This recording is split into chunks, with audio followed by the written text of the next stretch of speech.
Fact number 1। ये बात है 1971 की, जब भारत और पाकिस्तान के बीच में युद्ध लड़ा जा रहा था। तब पाकिस्तान के लड़ाकू विमान भारत की सीमाओं में घुसकर आगरा तक पहुंच गए थे, क्योंकि उनका टारगेट आगरा का ताजमहल था। वो इस 7वें अजूबे को नेस्त नाबूद कर देना चाहते थे। लेकिन हैरानी की बात यह है कि पाकिस्तानी लड़ाकू विमानों को ताजमहल दिखा तक नहीं और वो वापस लौट गए। गाइस, अब आप ये सोच रहे होंगे कि इतना बड़ा ताजमहल आखिर गायब कहां हो गया। दरअसल ये भारत का मास्टर प्लान था कि ताजमहल को 15 दिनों तक युद्ध के दौरान हरे कपड़े से ढककर रखा जाए, ताकि आसमान से ये हरी घास की तरह दिखे। और हुआ भी कुछ यूं ही। पाकिस्तानी लड़ाकू विमान इसके ऊपर से कई बार गुजरे, पर उन्हें पता ही नहीं चला कि ताजमहल आखिर है कहां, और इस तरह ताजमहल को बचा लिया गया। अब हमारे YouTube के वीडियोस YouTube से भी पहले देखें हमारी A2 ऐप पर। लिंक डिस्क्रिप्शन बॉक्स में गिवन है, download right now. Fact number 2। Guys, ऊपर वाला जब भी किसी पे मेहरबान होता है ना, तो वो उसे छप्पर फाड़ के देता है। और कुछ ऐसा ही हुआ केरल के कोट्टायम के सदानंदन के साथ, जो कि 12 करोड़ रुपए की लॉटरी जीतकर माला माल हो गए। जी हां गाइस, जब ठीक सुन रहे हैं। दरअसल सदानंदन सालों से लॉटरी का टिकट खरीद रहे थे, लेकिन उनकी किस्मत उनका कभी भी साथ ही नहीं देती थी।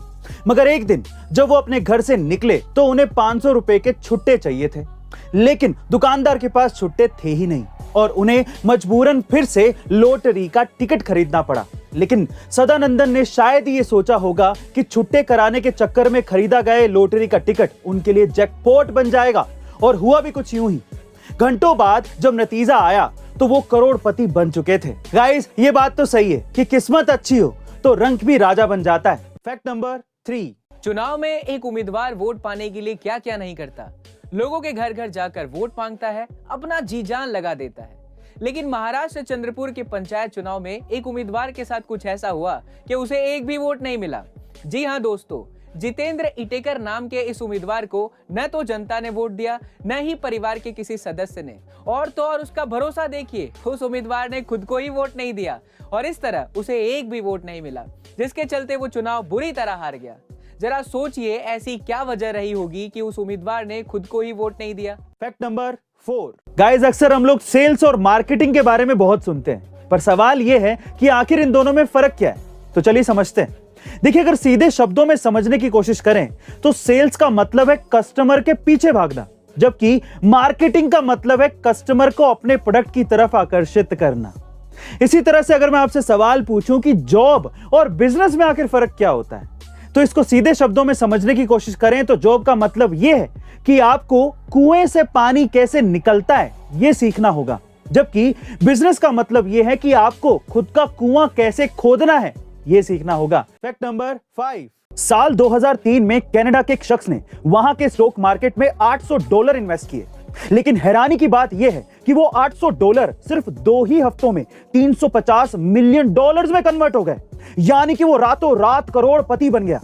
तब लोगों को यह लगता था कि वो पक्का अंदर का कोई आदमी है जिसे सारी जानकारी है, लेकिन जब उसे पुलिस ने कस्टडी में लिया और उसके बाद जो उसने कहा, उससे पुलिस वालों के होश उड़ गए।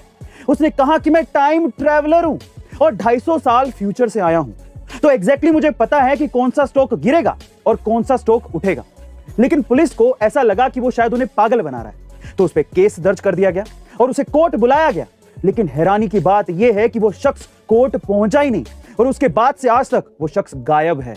गाइस, क्या वो सच में टाइम ट्रैवलर था? आपको क्या लगता है कमेंट सेक्शन में जरूर लिखेगा। अब हमारे YouTube के वीडियोस YouTube से भी पहले देखें हमारी A2 ऐप पर। लिंक डिस्क्रिप्शन बॉक्स में गिवन है, download right now. So guys, ऐसी अमेजिंग वीडियोस के लिए A2 अमेजिंग फैक्ट्स के हमारे इस चैनल को सब्सक्राइब करना मत भूलिएगा और बेल आइकन के बटन को जरूर दबाइएगा, ताकि आपको लेटेस्ट वीडियो के नोटिफिकेशंस मिल सकें। Stay tuned, stay connected, stay motivated.